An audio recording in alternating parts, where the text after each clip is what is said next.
I'm all in. In America, 90% of the nation would claim to be religious. And you define this in a way that's unambiguous.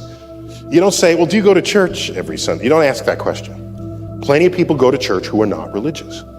They go to get a date or so. They go for the cupcakes or something. They don't go to be spiritually enlightened. So you ask a different question. You say, is there a God that listens to your prayers? If you answer yes to that, you're religious by anybody's definition, because your understanding of a deity is that that deity is monitoring your daily affairs. So that's unambiguous. This number's dropped in the last couple of years, but it's about 90%. Turns out if you go to college and get an advanced degree, a master's or a doctorate, where these are degrees where you actually question the state of existing knowledge. The undergraduate degree doesn't really do that. You're learning from textbooks that are written by somebody else. Your doctrines are already there. The higher degrees imply that you are questioning the very fabric of the knowledge you had previously learned. Among that community, it's 60%. It has dropped. Well, that's interesting. Let's keep going. How about scientists of all stripes? So a biologist, chemist, let's include engineers as well. People who have formal scientific training, mathematicians as well. Okay, what happens next? Drops to 40%. Now, if you look at this number, it looks like, wow, so scientists, the public is 90%, scientists are 40%. No, the drop is not that significant, because every scientist has an advanced degree. So in fact, the drop is not from 90 to 40, the drop is from 60 to 40. So becoming a scientist is not as big an effect on whether you're religious as you might otherwise think. Most of the drop comes because you're educated beyond the level of college. So that's 40%. So now you go to elite scientists, members of the National Academy, highly accomplished subset among scientists, the number drops to 7%. There was a headline in Nature, the British journal Nature, which said, after this study was released, 93% of elite scientists reject God. So that was supposed to be a shocking headline. And I look at that and I said, that's not even interesting. That was the trend line anyway. What's more interesting, which was not the headline, is that 7% of elite scientists pray to a God. Isn't that a more interesting fact to you?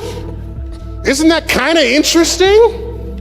The most accomplished scientists in the world, in that community, 7% of them still pray to a personal God. I think that is deserving of more study than the 93% who don't. Because something's going on there. We don't know what. And I have confronted people on this.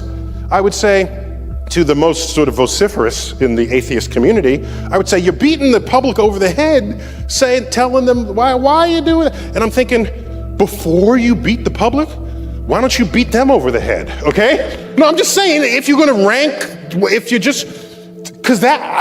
understand that first, because if you can't convert that 7%, you've got no hope in the general public. That's all I'm saying. This is among the ranks of the scientifically educated. Now, philosophers basically invented atheism. And if you check the statistic for philosophers, it's below 1%. There are no the only religious philosophers they're like theologian philosophers, all right? If you subtract the theologic philosophers, this number is essentially zero, all right? So they're basically birthed atheism, the philosophers. And there's this talk, I don't know here in Australia, does the Bible in the public school class or not? No, is it by law or is it just by tradition?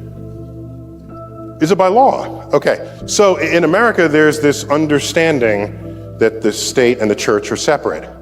And by and large, that's been honored for most of the history of the country, by and large.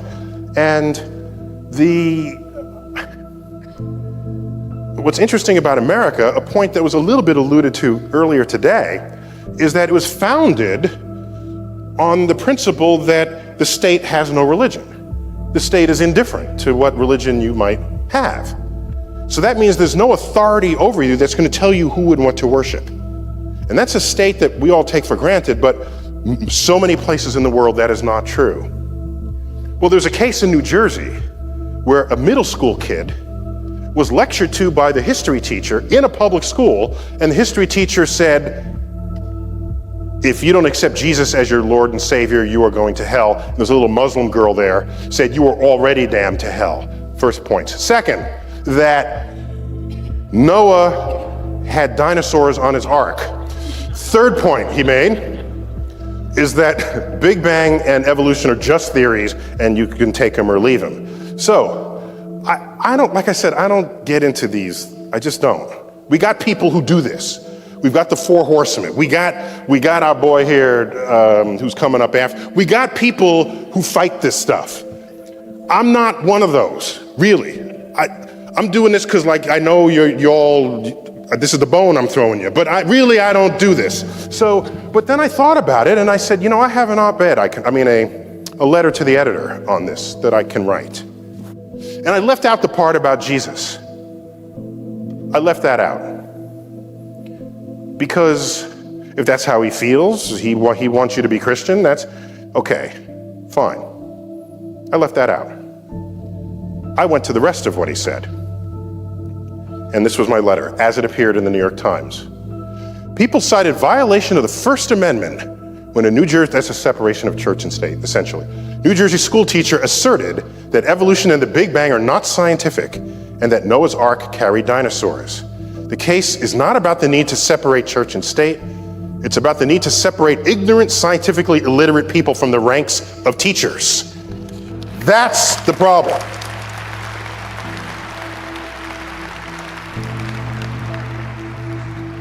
If he wants to believe Jesus is his savior, that's not synonymous with being scientifically illiterate, because 40% of American scientists pray to a personal God. What is identical with being scientifically literate is that if Noah was a human being, he did not have dinosaurs on his ark, because humans and dinosaurs did not coexist, all right?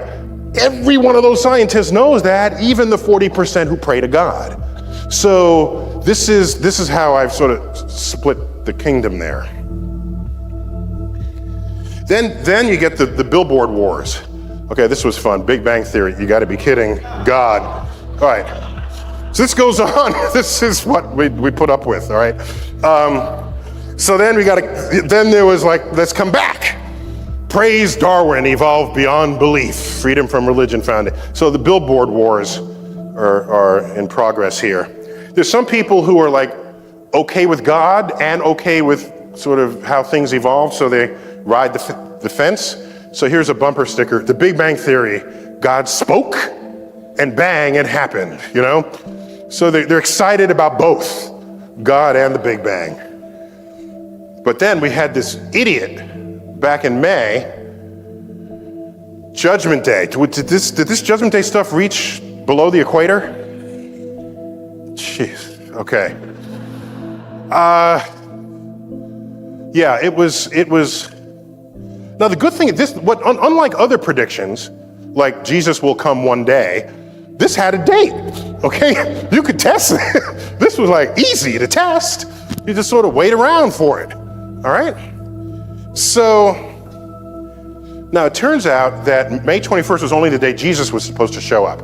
The actual end of the world is October 21st. So the end of the world is still to come this year. This is directly from the website. So I had to tweet. So this is May 21st. So on May 21st or May 20th, I tweeted this. If Jesus actually arrives May 21st, it'll be easy to convince skeptics. If he doesn't show up, do the faithful become atheists? That was my question. Now, in a Twitter stream, it's a live conversation with complete strangers. Everybody depositing their 140 characters worth of thought. So here this is. There was a huge reaction to that tweet. Now, you would expect that most of my followers, or at least a big fraction of them, would be sort of atheistic. So you'd expect people to say, this guy's an idiot, why are we even spending any time on them? Well, one such person did make such a reply, but not in the way you might think. No, anyone who's read the Bible know this camping asshole was full of shit from the start. Okay. So what do you do with that? So this is somebody complaining about the prediction of Jesus coming because he says this other guy doesn't know jack about the Bible, but this guy does. And went on, there are other places where people quoted that one can't know when Jesus comes. So the fact that this guy's saying he knows means he doesn't read the Bible. So this is what's out there. People who are ready to vociferously argue about who knows the Bible the least. September 11th, 2001, we just had our 10th anniversary of that. I happen to live 3.5 blocks from what became known as Ground Zero. This image was taken outside my dining room window. The North Tower is on fire. These are 110-story buildings, the World Trade Center towers. This image is the instant the South Tower was hit. It was hit from the left. You could not see the entry point because we're blocked by this other black building. It's a hotel, a 50-story hotel, which is just kind of in the foreground. You see part of the South Tower punching out. This is before the jet fuel had ignited. And when you ignite jet fuel, you set a deflagration wave, not a bomb wave. It's a different kind of wave. It's not accompanied by a shock. This is a split second after that, the fuel has ignited, creating more pressure, and within a split second of that, the entire South Tower was engulfed. And this is fragments of plane and bodies and office coming out the other side. Now, why am I dragging you through this? 62 minutes later, both buildings had collapsed. And there was blue sky where there was once these buildings. This is directly outside of my apartment building, and the emergency vehicles had come. This is the pulverized World Trade Center dust that had settled several inches of it. I say this because shortly after this gentleman got up, President of the United States, George W. Bush. This is actually my photo of him. I was in that room at that time when he spoke. See the medals there on the table? I was on a committee to tell him who to give those medals to, the Presidential Medal of Science. And so he actually gave them to everyone we told him to give them to, except he didn't read their citations. He's smart enough to know not to pronounce any of the science words that were in the citation. So he put the medal around the neck, somebody else read the citations. Shortly after September 11th, he gets up, I don't remember where he gave the speech, and he says, in an attempt to distinguish we from they, he says, our God is the God who named the stars.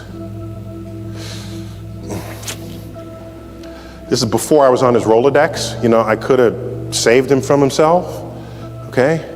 It's a loose quote from Genesis that says God named all the stars in the sky, okay? First of all, it's the same God, so he's got that wrong. But Allah, God of Islam and God of the Jewish God, it's the same God. They call them different names, but it's the same book delivering you the same God. Apart from him getting that wrong, he says, our God is the God who named the stars. What he just didn't know, 2/3 of all stars in the night sky have Arabic names. 2/3 of all stars that have names these are all the Arabic star names. All of these. I don't think this is the point he wanted to make. I just think he figured that out. Like I said, it was before I was on his Rolodex. And so you say, well, how does this happen? How do you get a culture where stars in the night sky are named by them? What was going on? How did that happen? And you have to go back 1,000 years, and you get to Islam in what's the golden period of Islam. In that period, Algebra was invented. Algorithm is an Arabic word. All these words that begin with AL, 10 to 1, it's an Arabic word. Our numerals are Arabic numerals. Did you pause and reflect on why we call them Arabic numerals? We just call them that, right? But somebody did good stuff with these numerals. It was in Baghdad 1,000 years ago where they invented algebra. And there was advances in mathematics, agriculture, engineering, all of these fields. All at a time when Europe was disemboweling heretics. So something changed. 12th century, this gentleman came around, Al-Ghazali, a Muslim scholar, learned. At this point, Islam is maybe just a few hundred years old. People are reading the Quran and interpreting it however they sort of want to and feel like it. There's not a coherence to the practice of Islam until he comes around and codifies the behavior of a good Muslim. In much the same way St. Augustine, in his book, Cities of God, codified what it is to be a good Christian. How do you burn the witches? There's a recipe for that. They got to be upside down so the blood does, there's a whole itinerary for how to be a good Muslim. And in his writings contain the assertion that the manipulation of numbers is the work of the devil. 2, actions that you see in nature are the will of Allah. Well, if you drop a stone and it falls, Allah willed that. If that's your explanation, your curiosity stops. You combine everything happening in nature being the will of Allah to the manipulation of numbers being the work of the devil, and the entire enterprise of that golden era collapses. Now, historians, when they look at that era, they say, well, the Mongols came and so historians think of the world in terms of wars and kings. They think less about it philosophically, about intellectual movements or the absence thereof.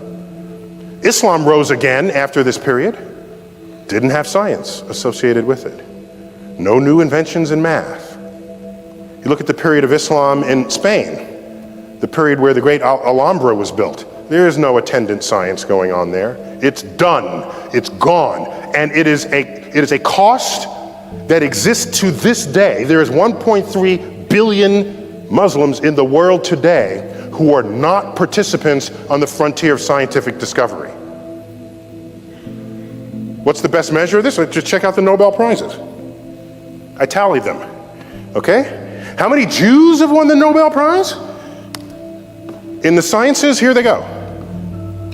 25% of all Nobel Prizes in the sciences are won by Jews. How many Jews in the world? About 15 million tops? 15 million? How many Muslims in the world? 1.3 billion, which is huger, way huger than 15 million.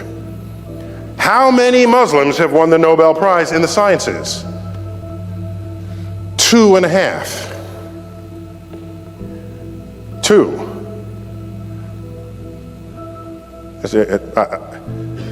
I can't bring myself to call economics a science. I'm sorry. I just can't. I've tried. I've really tried. I'm sorry. That's how many. And the physics one was a Pakistani physicist, not a Middle Eastern physicist. So, Jews have 50 times the number of Nobel Prizes. They're 1/80th of the population of the Muslims. Has 4,000 times the impact. I lose sleep every night wondering how many secrets of the universe lay undiscovered because 1/6th of the population of the world is not a participant on the exploration frontier. What thoughts have gone